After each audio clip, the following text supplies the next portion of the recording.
আসসালামু আলাইকুম প্রিয় শিক্ষার্থীরা, কেমন আছো তোমরা? আশা করি তোমরা ভালো আছো। আমিও ইনশাআল্লাহ ভালো আছি। আজকে আমরা এসেছি পদার্থবিজ্ঞান দ্বিতীয় পত্রের প্রথম অধ্যায় তাপগতিবিদ্যার লেকচার 7 নিয়ে। এই পর্যায়ে আমরা গত ক্লাসের ধারাবাহিকতা ক্রমে কার্নো ইঞ্জিনের কর্মদক্ষতা সংক্রান্ত কিছু অঙ্ক করব। এখানে বোর্ডের মধ্যে তোমার দুটো অঙ্ক দেওয়া আছে, সময় থাকলে আমরা আরো একটি অঙ্ক করার চেষ্টা করব। আমরা অঙ্ক দুটো পড়ে নেই কি বলেছে।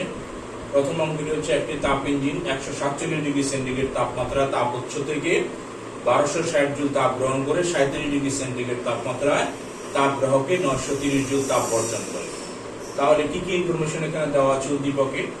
যে একটা তাপ ইঞ্জিন 147 ডিগ্রি সেন্টিগ্রেড তাপমাত্রায় তাপ উৎস থেকে, যেখান থেকে সে তাপ শোষণ করে, তাপ উৎস থেকে 1260 জুল তাপ গ্রহণ করে 37 ডিগ্রি সেন্টিগ্রেড তাপমাত্রায় তাপ গ্রাহকে 930 জুল তাপ বর্জন করে। অর্থাৎ উৎস থেকে তাপ শোষণ করে এবং তাপ গ্রাহকে বর্জন করে। উৎস থেকে কিছু তাপ শোষণ করেছে, উচ্চের তাপমাত্রা 47 ডিগ্রি সেন্টিগ্রেড, আর তাপ গ্রাহকের তাপমাত্রা হচ্ছে 37 ডিগ্রি সেন্টিগ্রেড। উৎস থেকে শোষিত তাপ হচ্ছে 1260 জুল, আর তাপ গ্রাহকের বর্জিত তাপ হচ্ছে 930 জুল। এই যে ইনফরমেশন গুলো আছে আমাদের কাছে, উৎসের তাপমাত্রা এবং তাপ গ্রাহকের তাপমাত্রা, উৎস থেকে শোষিত তাপ এবং তাপ গ্রাহকে বর্জিত তাপ, উৎস থেকে শোষিত তাপ এবং তাপ গ্রাহকে বর্জিত তাপ, এই চারটা জিনিস আছে। ইঞ্জিনের দক্ষতা কত? তো আমরা ইঞ্জিনের দক্ষতাটা এখন একটু বের করার চেষ্টা করব। ইঞ্জিনের দক্ষতা আমরা জানি যে ইঞ্জিনের দক্ষতা এটা ইকুয়াল টু কত? Q1 মাইনাস Q2 ভাগ হচ্ছে তোমার কত? Q1। অর্থাৎ এটা হচ্ছে Q1 হচ্ছে শোষিত তাপ, Q2 হচ্ছে বর্জিত তাপ, আর নিচের Q1 হচ্ছে তোমার কত? শোষিত তাপ। তাহলে এটা কত আসে? আমরা এখানে জানি যে শোষিত তাপ Q1 হচ্ছে 1260 জুল, আর Q2 হচ্ছে 930 জুল। 930 ডিভাইডেড বাই Q1 হচ্ছে 1260 জুল। আমরা একটু দেখি যে আমাদের কত আসে। 1260 বিয়োগ হচ্ছে 930, 1260 বিয়োগ হচ্ছে 930 সমান সমান আসে 330। 330 ভাগ হচ্ছে 1260, ভাগ হচ্ছে তোমার 1260, তাহলে আসে 0.2619। ওইটাকে আমরা 100% গুণ দেব ইন্টু 100%, যেহেতু আমরা কর্মদক্ষতা শতকরা প্রকাশ করে থাকি, তাহলে 26.19%। এটা হচ্ছে আমাদের কর্মদক্ষতা। 26 হচ্ছে তোমাদের 19%। আর আমাদের দ্বিতীয় প্রশ্নটা ছিল যে ইঞ্জিনটি প্রত্যাবর্তী না হচ্ছে অপ্রত্যাবর্তী, এটা তুমি বিশ্লেষণ করো। ইঞ্জিনের কর্মদক্ষতা আমাদের বের হয়ে গেছে, খুব সহজ। শোষিত তাপ বিয়োগ বর্জিত তাপ ভাগ হচ্ছে শোষিত তাপ। শোষিত তাপ বিয়োগ বর্জিত তাপ ডিভাইডেড বাই তোমার হচ্ছে শোষিত তাপ। তো শোষিত তাপ হচ্ছে 1260 জুল, বর্জিত তাপ হচ্ছে 930 জুল, ভাগ শোষিত তাপ হচ্ছে 1260 ইন্টু 100%। গ নম্বর অঙ্ক শেষ।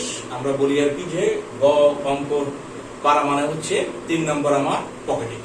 তাহলে আমাদের 3 নম্বর আমরা পেয়ে গেলাম। তবে এখানে আমি যেভাবে সংক্ষেপ করেছি তোমরা একটু লিখবে যে প্রশ্নে দেওয়া আছে শোষিত তাপ Q1 = 1260, বর্জিত তাপ Q2 সমান 930, বের করতে হবে কর্মদক্ষতা ইটা সমান হয়। একটু না লিখলে তো নাম্বার পাওয়া যাবে না। এবার আসো ঘতে আমরা বলছিলাম যে ইঞ্জিনটি প্রত্যাবর্তী না অপ্রত্যাবর্তী সেটা বিশ্লেষণ করো।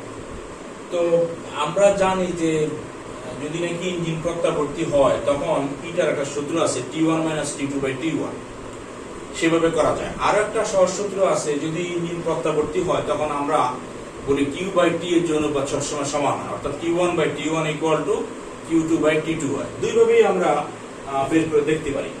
তাহলে এটা আমরা বলছি দিই। ঘতে আসি। ঘতে বলছি ইঞ্জিন প্রত্যাবর্তী কিনা। ঘতে কি জানতে চাইছে? ইঞ্জিন কি প্রত্যাবর্তী? ইঞ্জিন কি প্রত্যাবর্তী, এই প্রশ্ন জানতে চাইছে। ইঞ্জিন কি প্রত্যাবর্তী? এটা ইঞ্জিন প্রত্যাবর্তী হলে ওই যে আমরা ওই সূত্র দিয়ে যে কর্মদক্ষতা বের করছি সেটা যদি T1 - T2/T1 এই সূত্র দিয়েও করি তাহলেও একই কর্মদক্ষতা আসার কথা। আমরা একটু দেখি যে আমরা যদি প্রত্যাবর্তী ইঞ্জিন হয়, প্রত্যাবর্তী ইঞ্জিনের ক্ষেত্রে এখানে লিখতে পারো প্রত্যাবর্তী ইঞ্জিনের ক্ষেত্রে ইঞ্জিন ক্ষেত্রে এটা ইকুয়াল টু আসবে T1 মাইনাস T2 ভাগ হচ্ছে T1। এখন আমার T1 কত? 147 ডিগ্রি সেন্টিগ্রেড। 147 প্লাস হচ্ছে 273 কেলভিন বিয়োগ T2 টা কত? T2 হচ্ছে 37 ডিগ্রি সেন্টিগ্রেড, তাইলে 37 প্লাস হচ্ছে 273 কেলভিন। আর T1 হচ্ছে 147 প্লাস হচ্ছে 273, মানে আমরা কেলভিনে প্রকাশ করবো। তারপরে দেখি কত আসে। 147 প্লাস 273 তা আসে 420, 420 বিয়োগ 273 যোগ 37, এটা বোধহয় 310। 37 প্লাস 273 সমান 310 ভাগ হচ্ছে 420, তাহলে আমাদের আসে হচ্ছে তোমার 420 বিয়োগ হচ্ছে 310 সমান ভাগ 420, তাহলে আসে 26.19%। এটাকে যদি আমরা 100% প্রকাশ করি ইন্টু 100%, তাহলে আসে 26.19%। তাহলে দেখো এখানে তোমরা গতে এসে লিখবা যে গ থেকে পাই যে প্রদত্ত যে তাপ ইঞ্জিন তার কর্মদক্ষতা এটা ইকুয়াল টু 26.19%। আর ইঞ্জিনটা যদি প্রত্যাবর্তী হয়, প্রত্যাবর্তী ইঞ্জিনের ক্ষেত্রে এটা equal to T1 minus T2 by T1, সেটাও আমার আসছে কত? 26.19%। যেহেতু প্রত্যাবর্তী ইঞ্জিনের ক্ষেত্রে যে ফর্মুলা বা সূত্রে ফেললে কর্মদক্ষতাটা তোমার হচ্ছে কি স্বাভাবিকভাবে ইঞ্জিনের কর্মদক্ষতা বের করলে যে রেজাল্টটা আসে তার সাথে মিলে যায়, সুতরাং আমরা বলবো যে ইঞ্জিনটি হচ্ছে প্রত্যাবর্তী। আবারও বলি যে ইঞ্জিন, যে কোনো ইঞ্জিনের কর্মদক্ষতা বের করার ক্ষেত্রে সূত্রটা কি? এটা equal to Q1 minus Q2 by Q1। এখন এটা দিয়ে আমরা গতে কর্মদক্ষতা বের করেছিলাম, কর্মদক্ষতা এসেছিল 26.19%। এখন ইঞ্জিন যদি প্রত্যাবর্তী হয়, তখন প্রত্যাবর্তী ইঞ্জিনের সূত্র হচ্ছে যে এটা equal to T1 minus T2 by T1। এটা দিয়ে যে হবে না তা না, এটা দিয়ে হবে, কিন্তু প্রত্যাবর্তী ইঞ্জিনের ক্ষেত্রে কর্মদক্ষতা হচ্ছে T1 minus T2 by T1, সেটা দিয়েও আমরা করে দেখেছি 26.19% এসেছে। যেহেতু প্রত্যাবর্তী ইঞ্জিনের ক্ষেত্রে ধরে নিল যে কর্মদক্ষতা আগের কর্মদক্ষতার সাথে মিলে যায়, সুতরাং ইঞ্জিনটি প্রত্যাবর্তী।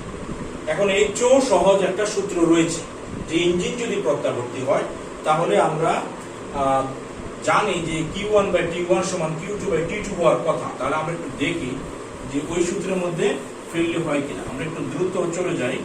এই ইঞ্জিন যদি প্রত্যাবর্তী হয় তাহলে Q1 বাই T1 সমান সমান Q2 বাই T2, এটা অবশ্যই হবে। ইঞ্জিন যদি প্রত্যাবর্তী হয় Q1 বাই T1 সমান Q2 বাই T2 হবে। শোষিত তাপ ডিভাইডেড বাই উচ্ছেদ তাপমাত্রা সমান সমান বর্জিত তাপ ডিভাইডেড বাই তাপ গ্রাহকের তাপমাত্রা, এটা সমান হবে। আমরা একটু দেখি যে সমান হয় কিনা। তাহলে এটা আমরা একটু মুছে দিই যে আমাদের Q1 বাই T1 এটা কত আসে। Q1 আমার আসে 1260 জুল, আর T1 টা আসে 147 ডিগ্রি সেন্টিগ্রেড, অর্থাৎ 147 প্লাস 273, তাহলে একটু আগে 1260 ভাগ হচ্ছে 7.3.08 আর 4 420 এসেছিল, এই তো। তাহলে হচ্ছে 3, তাহলে Q2 বাই T2 এটা আমরা একটু বের করার চেষ্টা করি। Q2 বাই T2, Q2 টা কি? বর্জিত তাপ, কত? 930 জুল, 930 জুল। আর T2 টা তোমার কত? তাপ গ্রাহকের তাপমাত্রা, সেটা কত? 37 ডিগ্রি সেন্টিগ্রেড। তাহলে 37 ডিগ্রি প্লাস হচ্ছে 273, তাহলে আমার আসে 930, 273 প্লাস 37 হচ্ছে 310, তাহলে 3 3 10 30, 3। তাহলে দেখা যাচ্ছে যে আমি Q1 বাই T1 আসে 3, Q2 বাই T2 আসে 3। যেহেতু Q1 বাই T1 সমান মানে 3, মানে দুইটাই সমান, সুতরাং হচ্ছে ইঞ্জিনটি অবশ্যই প্রত্যাবর্তী। তাহলে এখানে লিখতে পারো যেহেতু Q1 বাই T1 সমান সমান আমার কত? Q2 বাই T2, সুতরাং ইঞ্জিনটি কি? প্রত্যাবর্তী। ইঞ্জিন কি হবে? ইঞ্জিন হবে প্রত্যাবর্তী, ইঞ্জিন প্রত্যাবর্তী হবে। এই প্রশ্নের সাথে একটু এডিশন করা যায়, মাঝে মাঝে এই ধরনের প্রশ্ন আসে যে তোমার হচ্ছে যে ইঞ্জিনের দক্ষতা যদি 100% হতে হয় তাহলে উচ্ছেদ তাপমাত্রা অসীম অথবা তাপ গ্রাহকের তাপমাত্রা 0 হতে হবে বিশ্লেষণ করা। আবার একটু মনোযোগ দিয়ে শোনো, যদি নাকি কর্মদক্ষতা কখনো 100% হয় না, হতে পারে না, অসম্ভব জিনিস।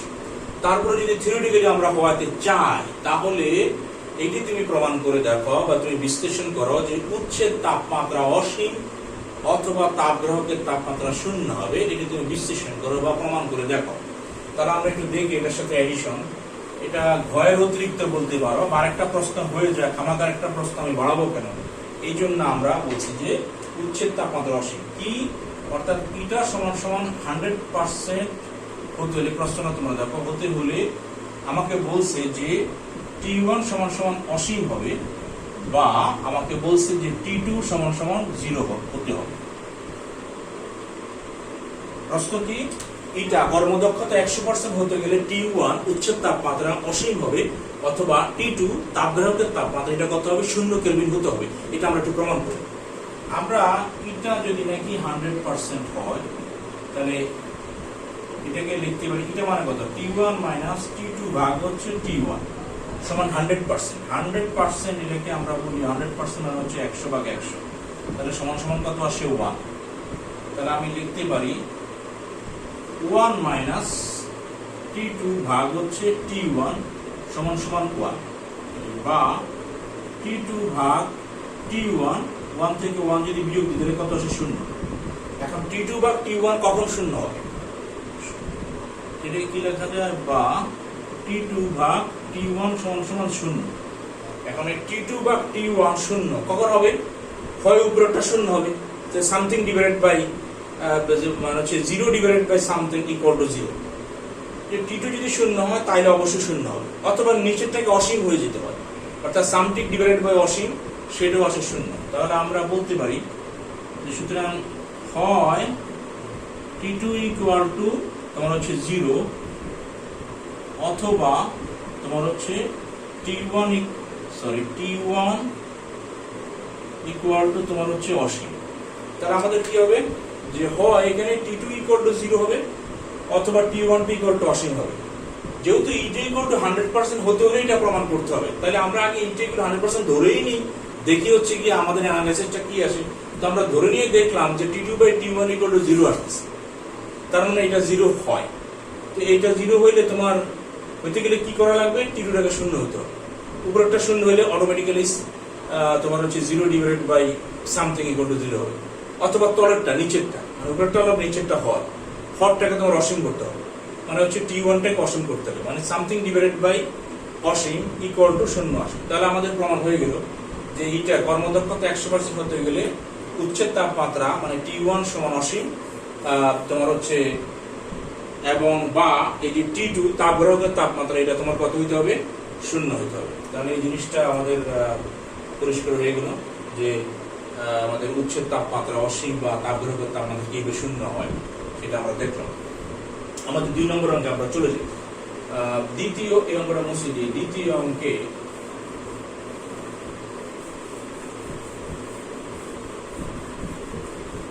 বলা আছে যে একটি কার্নো ইঞ্জিনের তাপোচ্চ তাপগ্রাহকের তাপমাত্রা যথাক্রমে 1200 ডিগ্রি সেন্টিগ্রেড এবং 600 ডিগ্রি সেন্টিগ্রেড। এতে চাপ ধাপে সম্পাদিত কাজ হচ্ছে 1100 জুল, 1150 জুল, 600 জুল এবং 300 জুল।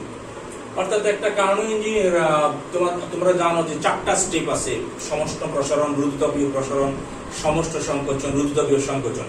এটা আমরা জানি 4টা ধাপ আছে। প্রতি ধাপে কাজ হচ্ছে তোমার কথা 4 ধাপে, প্রথমে 1100, তারপরে 1150, তারপরে 600, তারপরে 300। আর একটা ইনফরমেশন আছে তাপোচ্চ এবং তাপগ্রাহকের তাপমাত্রা দেওয়া আছে 1200 ডিগ্রি সেন্টিগ্রেড এবং 600 ডিগ্রি সেন্টিগ্রেড। তো বলছে যে ইঞ্জিন কর্তৃকৃত কাজ কত, কার্নো ইঞ্জিনের দক্ষতা কত। এটা আমি বাড়তি অ্যাড করাই দিচ্ছি, অলরেডি তোমরা জেনে গেছো কিভাবে আমরা দক্ষতা বের করি। এটা না বের করলে হবে, এটা অন্তত করতে হবে। ইঞ্জিন কর্তৃকৃত কাজ কত, তাহলে এটা আমরা করার চেষ্টা করি। ইঞ্জিন কর্তৃক গটা পরে আলোচনা করতেছি। এর উত্তর কি হবে, ইঞ্জিন কর্তৃকৃত কাজ কত। তো ইঞ্জিনের প্রথম 2টা ধাপে কৃত কাজ কত হয়েছে, 1100, 1150। প্রথম 2টা হচ্ছে প্রসারণ, এই জন্য আমরা এটা অ্যাড করব। আর পরের 2টা স্টেপে কাজ হচ্ছে তোমার কি, সংকোচন।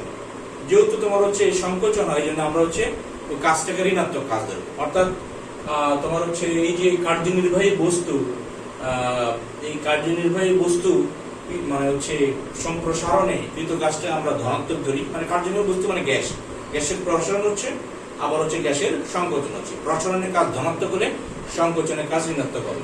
তাহলে আমরা এখানে লিখতে পারি যে আমাদের কৃত কাজ W ইকুয়াল আমরা কি লিখবো, W1 প্লাস হচ্ছে W2 বিয়োগ হচ্ছে W3 বিয়োগ হচ্ছে W4।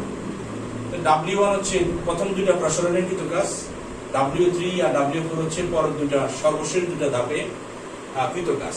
তো প্রথম দুইটা যেহেতু প্রসারণ হচ্ছে কাজ ধনাত্মক, পরের দুইটা যেহেতু তোমার হচ্ছে সংকোচন হচ্ছে কাজ হচ্ছে ঋণাত্মক। তাহলে আমরা লিখলাম 1100 যোগ হচ্ছে তোমার কত 1150 বিয়োগ হচ্ছে 600 বিয়োগ হচ্ছে তোমার কত 300। তাহলে আমাদের কত আসে 600 300 900, 900 বিয়োগ 1100 থেকে 900 বিয়োগ দিলে 200, 200 আর 1150 1350। এই হচ্ছে আমাদের উত্তর। কত সহজ তাই না? 3 নম্বর পকেটে এক ইঞ্জিন কর্তৃকৃত কাজ আমাদের কত বের হয়ে গেল 1350 জুল। কার্নো ইঞ্জিনের দক্ষতা বের করো, এটা তো তোমরা বের করতে পারবা, তাও একটু করে দিই। কার্নো ইঞ্জিনের দক্ষতা, তাহলে কার্নো ইঞ্জিনের দক্ষতা এটা এখানে তোমাদের হচ্ছে শোষিত বর্জ্য তাপ দেওয়া নেই, দেওয়া আছে তোমার তাপগ্রাহকের তাপমাত্রা উচ্ছেদ তাপমাত্রা, তো সেটা দিয়ে করতে হবে। এটা equal to T1 minus T2 ভাগ হচ্ছে T1। তাহলে প্রথমে তাপমাত্রা হচ্ছে 1200 ডিগ্রি সেন্টিগ্রেড, তাহলে 1200 সাথে 273 যোগ দিলে 1473 কেলভিন, 1473 কেলভিন। T2 হচ্ছে 600 ডিগ্রি সেন্টিগ্রেড, মানে হচ্ছে 873 কেলভিন ভাগ হচ্ছে 1473 ইন্টু হচ্ছে 100%। আমরা দেখে আসি কত আসছে। 1473 বিয়োগ 873, 1400 কলমটা করে যাচ্ছিল, 1473 বিয়োগ হচ্ছে 873 ভাগ হচ্ছে 1473, 40.733। এটা আসে 40.733%। অর্থাৎ আমাদের বয়ের যে নেক্সট অংশ কার্নো ইঞ্জিনের দক্ষতা কত 40.733%। এখানে তোমরা ওই যে করার সময় পরীক্ষা করার সময় এখানে বলতে হবে কিন্তু দেওয়া আছে উচ্ছেদ তাপমাত্রা T1 হচ্ছে তোমার কত 1200 ডিগ্রি সেন্টিগ্রেড সমান 1200 প্লাস 273 সমান 1473 কেলভিন। না হলে চট করে টিচার ধরে বসবে এই তুমি প্রত্যেকে 1473 পাইলা, প্রশ্ন তো আছে 1200 ডিগ্রি সেন্টিগ্রেড, তুমি এটা তো স্যার কেলভিনে, কিন্তু টিচার তো বুঝবে না। তাহলে তোমাকে এখানে দেখাইতে হবে যে হচ্ছে দেয়া আছে, এখানে দেয়া লিখতে হবে যে দেয়া আছে T1 সমান 1200 ডিগ্রি সেন্টিগ্রেড সমান 1200 প্লাস হচ্ছে 273 কেলভিন, তাহলে আসে তোমার কত 1473 কেলভিন। দেয়া আছে তাপগ্রাহকের তাপমাত্রা 600 ডিগ্রি সেন্টিগ্রেড, 600 ডিগ্রি সেন্টিগ্রেড, তাহলে তোমার হচ্ছে 600 প্লাস হচ্ছে 273, তাহলে সমান কত 873 কেলভিন। এটাতে লিখতে হবে কি দেয়া আছে। এই জিনিসগুলো হচ্ছে তোমাকে লিখতে হবে যে দেয়া আছে তোমার কত উচ্ছেদ তাপমাত্রা T1 সমান 1200, তাপগ্রাহকের তাপমাত্রা সমান T2 সমান 7। এটা লেখার পর তারপর এখানে বসাবো। আচ্ছা, ঘতে আমাদের বলছে যে ইঞ্জিনের দক্ষতা বৃদ্ধিতে তুমি এর উচ্ছেদ তাপমাত্রা বৃদ্ধি করবে নাকি তাপগ্রাহকের তাপমাত্রা সমপরিমাণ কমাবে। শব্দটা লেখো একটু, সমপরিমাণ কমাবে, ওটা আমি বোর্ডের মধ্যে লিখিনি। কি বলছে ইঞ্জিনের দক্ষতা বৃদ্ধিতে তুমি এর উচ্ছেদ তাপমাত্রা বৃদ্ধি করবে নাকি তাপগ্রাহকের তাপমাত্রা কমাবে। তোমরা ওই যে সূত্রের দিকে তাকাইলে বোঝা যাবে যে হচ্ছে যদি আমি কর্মদক্ষতা কিটা বাড়াতে চাই তাহলে T1 T2 এর মধ্যে কি এমন এলোমেলো উলট পালট করে দিলে আমার কর্মদক্ষতাটা বেড়ে যায়। আমরা একটু দেখি, আমাদের কটা হয়ে গেল, আমরা একটু ঘ থেকে ঘুরে আসি। ঘতে দেখো ইঞ্জিনের দক্ষতা বৃদ্ধিতে কি করবা। ইঞ্জিনের এটা হচ্ছে উচ্ছেদ তাপমাত্রা, এটা হচ্ছে তাপগ্রাহকের তাপমাত্রা, এটা হচ্ছে উচ্ছেদ তাপমাত্রা। তুমি যদি নাকি উচ্ছেদ তাপমাত্রা বাড়াও তাহলে উপরের অংশটা বেড়ে যায়, কিন্তু বাড়ানোর জিনিস দিয়ে যদি নাকি আবার ভাগ দাও তাহলে আবার কিছুটা কমে যায়। কিন্তু তারপরও যেহেতু উপরের অংশটুকু একটু বেড়ে গেছে, নিচেরটা দিয়া ভাগ দিল তোমার হচ্ছে গিয়া মানে ফাইনালি কিছুটা বাড়ে। আবার দেখো যদি তুমি T2টাতে হাত দাও, অর্থাৎ তাপগ্রাহকের তাপমাত্রা T1 আনচেঞ্জ থাকবে, T2টাতে হাত দিবা, T2টা তাপগ্রাহকের তাপমাত্রা, T2টা কি করলে এই ইটা বাড়তে পারে। আমরা স্যার ইটা বাড়াই দিই না, T2টা বাড়াই দিলে উপরে জিনিসটা ছোট হয়ে যাবে। কিন্তু T2 যদি নাকি তুমি কমিয়ে দাও, T2টা যদি কমিয়ে দাও তাহলে T1 মাইনাস T2 এই যে বিয়োগফল বা ব্যবধান এটা বেড়ে যাবে, এবং আমরা এটাই চাচ্ছি যে বেড়ে গেলে আমার ইটা কর্মদক্ষতা বেড়ে যাবে। তার মানে T2টা যদি কমায় দাও তাহলে ইটাটা বেড়ে যায়। আবার T1 যদি নাকি উচ্ছেদ তাপমাত্রা T1 যদি নাকি বাড়ায় দাও তাহলেও দেখা যায় হচ্ছে ইটাটা বেড়ে যায়। এখন কোনটা করবো, উচ্ছেদ তাপমাত্রা বাড়াবো আর না হচ্ছে তাপগ্রাহকের তাপমাত্রা কমাবো, কোনটাতে আমার বেশি লাভ। উচ্ছেদ তাপমাত্রা বাড়াইলে হচ্ছে কর্মদক্ষতা বেশি বাড়ে, না T2 তাপগ্রহকের তাপমাত্রা কমাইলে কর্মদক্ষতা বেশি বাড়ে? আমাদের হচ্ছে সবসময় আমরা লাভ লোকসানের হিসাব করি, তাহলে আমাকে দেখতে হবে যে যদি নাকি চুলচেরা মানে হচ্ছে মানে অ্যানালাইসিস করতে যাই আর কি, তাহলে কিন্তু তোমাকে সমপরিমাণ বাড়াতে হবে। অর্থাৎ এর তাপমাত্রা যদি মনে করো উচ্চের তাপমাত্রা যদি 200 কেলভিন তুমি বাড়াও, তখন T2টা অপরিবর্তিত থাকবে, তখন দেখবো কর্মদক্ষতা কত আসে। তারপরে আবার করবা কি, এই তাপগ্রহকের তাপমাত্রা 200 কেলভিন কমিয়ে দিবে, তখন আবার T1টা উচ্চের তাপমাত্রা অপরিবর্তিত রাখতে হবে। তার মানে হচ্ছে তুমি যে বলতেছো উচ্চের তাপমাত্রা বাড়াবা না তাপগ্রহকের তাপমাত্রা সমপরিমাণ কমাবা, সমপরিমাণ কথা হচ্ছে জাজমেন্টের জন্য। হ্যাঁ, জাজমেন্টটা সঠিক হইতে হবে যে হ্যাঁ কোনটাতে আসলে আমাদের কর্মদক্ষতাটা বেশি, এফিসিয়েন্সি বেশি আসে। উচ্চের তাপমাত্রা বাড়াই দিলে বেশি আসে না তাপগ্রহকতা কমাই দিলে বেশি আসে? তাহলে উচ্চের তাপমাত্রা 200 কেলভিন যদি বাড়াই, তাপগ্রহকের তাপমাত্রা 200 কেলভিন কমাতে হবে। তাহলে তো আমরা দেখি কি করা যায় কর্মদক্ষতা। প্রথমে হচ্ছে যদি উচ্চের তাপমাত্রা 200 কেলভিন বাড়ায়, তাহলে এখানে আমরা দেখতে পারবো উচ্চের তাপমাত্রা 200 কেলভিন, তাহলে 200 কেলভিন বৃদ্ধিতে এখানে লেখা উচ্চের তাপমাত্রা 200 কেলভিন বৃদ্ধিতে, জায়গাটা ছোট হয়ে গেছে, 200 কেলভিন বৃদ্ধিতে, তাহলে এটা 1 দাও সমান সমান T1 প্রাইম দাও বিয়োগ হচ্ছে T2 ভাগ হচ্ছে T1 প্রাইম। ওটা স্যার একটু আগে তো T1 ছিল, আপনার প্রাইম দিতে গেলেন কেন? ওই যে আমরা বলছি যে উচ্চের তাপমাত্রা 200 কেলভিন বাড়াবো, তাহলে উচ্চের তাপমাত্রা তো T1, যেহেতু 200 কেলভিন বাড়াবো এটা তো আর T1 থাকবে না, T1 প্রাইম হয়ে গেল। তাহলে আমার আগে উচ্চের তাপমাত্রা কত ছিল? উচ্চের তাপমাত্রা ছিল তোমার 1473 কেলভিন। গত আমরা দেখো সাইড নোটে কিন্তু লিখেছিলাম 1473 কেলভিন, তার সাথে আরো 200 যোগ। সারা তাপগ্রহকের তাপমাত্রা আগে T2 আছে, কত ছিল যেন আমাদের 873 কেলভিন, আর T1 প্রাইম সেটা 1473 যোগ 200, তাহলে কত আসে 1673। তাহলে ইনটু কিন্তু 100%, আমরা দেখে আসি কত আসে। তাহলে আমাদের 1473 যোগ 200 1673 বিয়োগ হচ্ছে 873 ভাগ হচ্ছে 1673, আসে 47.81%। আমাদের আসে হচ্ছে 47 হচ্ছে তোমার কত 818, 47.818%।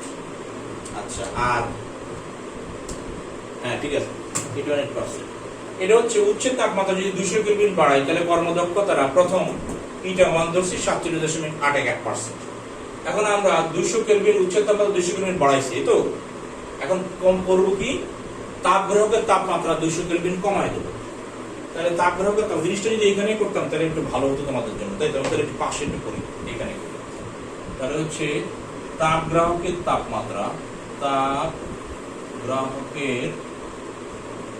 তাপমাত্রা 200 কেলভিন হ্রাসে, তাহলে মনে করলাম কর্মদক্ষতাটা এটা একটু সুন্দর করে লিখি, কর্মদক্ষতা এটা2 সমান সমান কি আসবে? এবার কিন্তু উচ্চের তাপমাত্রা চেঞ্জ হবে না, উচ্চের তাপমাত্রা আগের মতো থাকবে T1, কিন্তু তাপগ্রহকের তাপমাত্রা কমে যাবে, এটাকে নাম দিলাম T2 প্রাইম ভাগ হচ্ছে T1। তাহলে T1 আগে কত ছিল 1200 ডিগ্রি সেন্টিগ্রেড, মানে 1473 কেলভিন।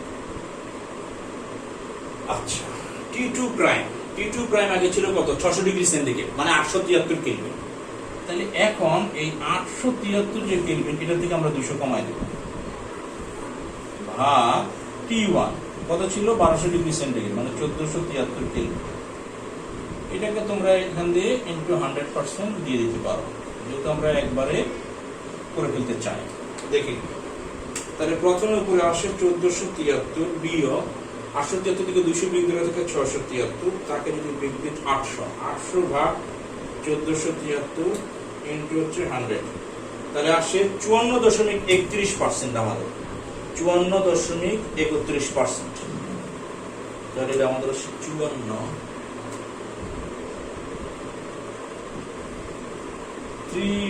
এটা তো হইলেই হবে 54 আমাদের আসে কর্মদক্ষতাটা 31%। তাহলে আমরা দেখছি যে উচ্চের তাপমাত্রা 200 কেলভিন যদি বাড়াও তাহলে কর্মদক্ষতা আসে 47.81%।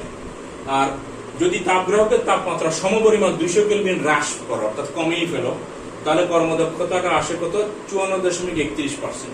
তাহলে সমপরিমাণ বৃদ্ধি বা হ্রাসের ক্ষেত্রে আমরা দেখছি যদি নাকি তাপগ্রাহকের তাপমাত্রা কমিয়ে ফেলি তাহলে দেখা যায় যে আমাদের কর্মদক্ষতাটা কি হয় তোমার হচ্ছে বেশি আসে। তাহলে আমরা তাপগ্রাহকের তাপমাত্রা যদি নাকি হ্রাস করি তাহলে কর্মদক্ষতাটা আমরা বেশি পাই।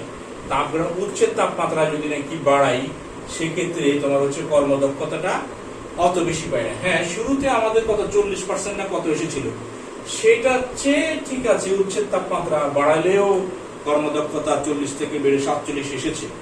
আগেরটার তোমার এসেছিল 40.73%। তো সেখান থেকে কর্মদক্ষতাটা উচ্চের তাপমাত্রা বাড়ানোতে বেড়েছে, তাপগ্রাহকের তাপমাত্রা কমানোতেও কমেছে। কিন্তু খেয়াল করে দেখা যাচ্ছে যে উচ্চের তাপমাত্রা বাড়ানোর ক্ষেত্রে অত বৃদ্ধি পায় না, কিন্তু তাপগ্রাহকের তাপমাত্রা সমপরিমাণ কমানোর ক্ষেত্রে কর্মদক্ষতা কিন্তু 40 থেকে অনেকখানি 54%, অর্থাৎ 47 আর 54 7% ডিফারেন্স পায়। এটা আমরা লিখবো। সুতরাং এটা 2 ইজ গ্রেটার দেন এটা 1। লাস্টে তুমি এই পর্যন্ত করে রেখে দিলে পরীক্ষা কিন্তু 4 এর মধ্যে 3 পাও। আর যদি নাকি অ্যানালাইসিস করে লিখে দাও যে হচ্ছে তাপগ্রাহকের তাপমাত্রা কমের ক্ষেত্রে দেখা যাচ্ছে যে হচ্ছে কর্মদক্ষতা বেশি হয়, তাহলে হচ্ছে 4 এ 4 পাবো।